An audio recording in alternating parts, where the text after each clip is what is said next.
Assalamualaikum warahmatullahi wabarakatuh. Saya Azizah Ridaulil Albab, SP MSc Angkatan 9 Kelompok 2, peserta Laser CPNS di bawah Kementerian Perhubungan tahun 2022.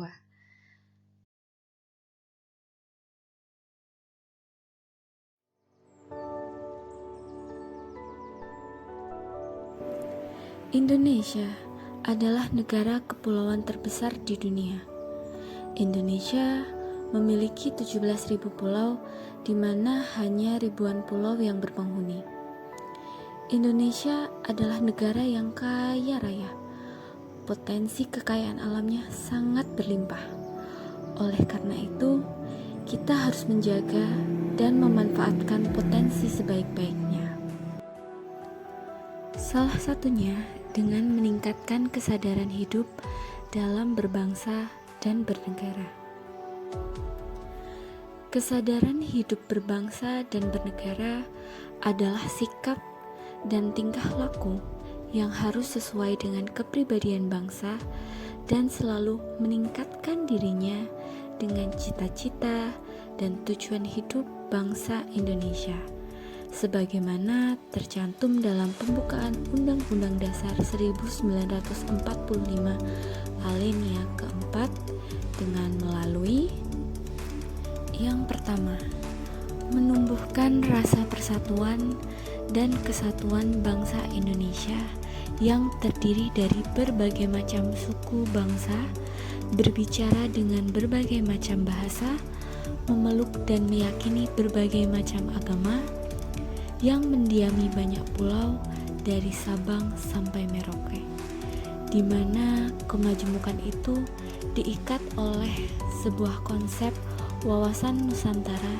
yang merupakan cara pandang bangsa Indonesia dan lingkungan yang berdasarkan Pancasila dan Undang-Undang Dasar 1945. Yang kedua, menumbuhkan rasa patriotisme untuk menjaga kelangsungan hidup bangsa dan negara.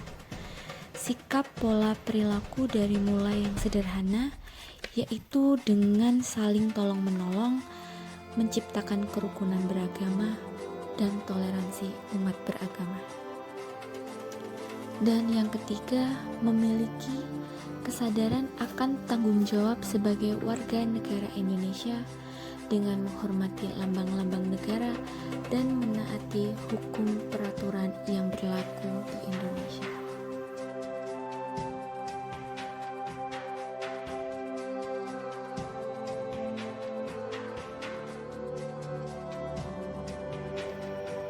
Jika kita melihat kelebihan yang ada pada bangsa kita sendiri, terletak pada letak kedudukan wilayah Indonesia yang sangat strategis.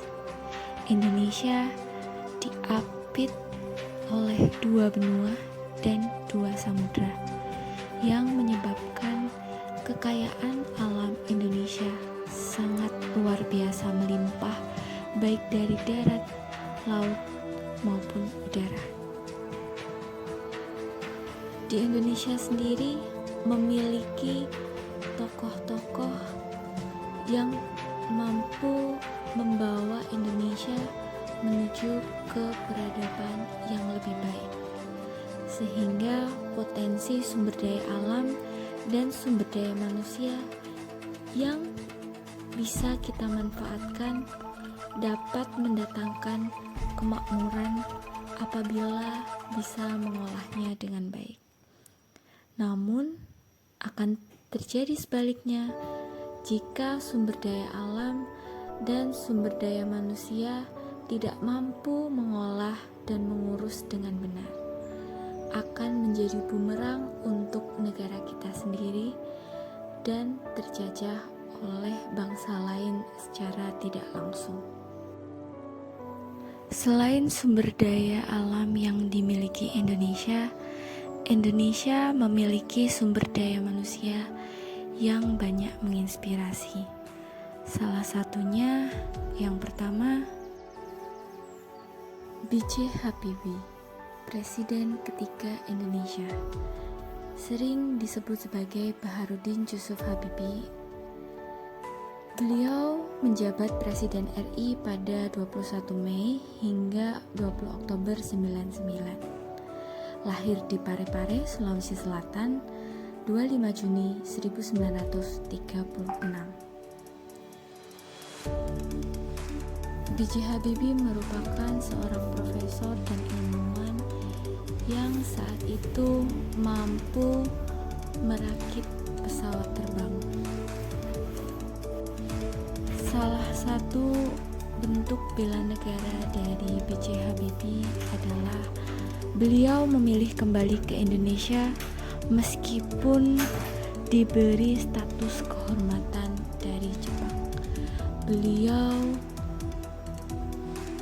memilih kembali ke Indonesia dan mengabdikan dirinya untuk Indonesia.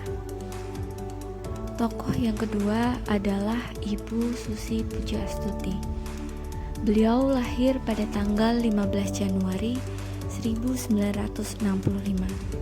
Beliau merupakan mantan Menteri Kelautan dan Perikanan di era Presiden Jokowi periode 1 2014 hingga 2019.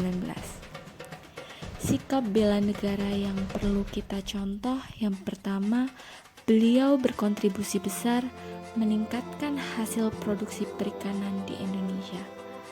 Yang kedua, beliau berani mengambil sikap kebijakan tegas terhadap kapal asing yang masuk ke perairan Indonesia. Tokoh yang ketiga adalah Bapak Khairul Tanjung, sering disebut si anak singkong. Beliau merupakan pedagang serabutan yang berhasil menjadi salah satu orang terkaya di Indonesia tahun 2010. Nilai bela negara yang bisa kita ambil dari beliau, yang pertama adalah kegigihannya dalam bekerja dan pantang menyerah sehingga beliau mampu menapaki tangga kesuksesan dan menjadi orang terkaya di Indonesia.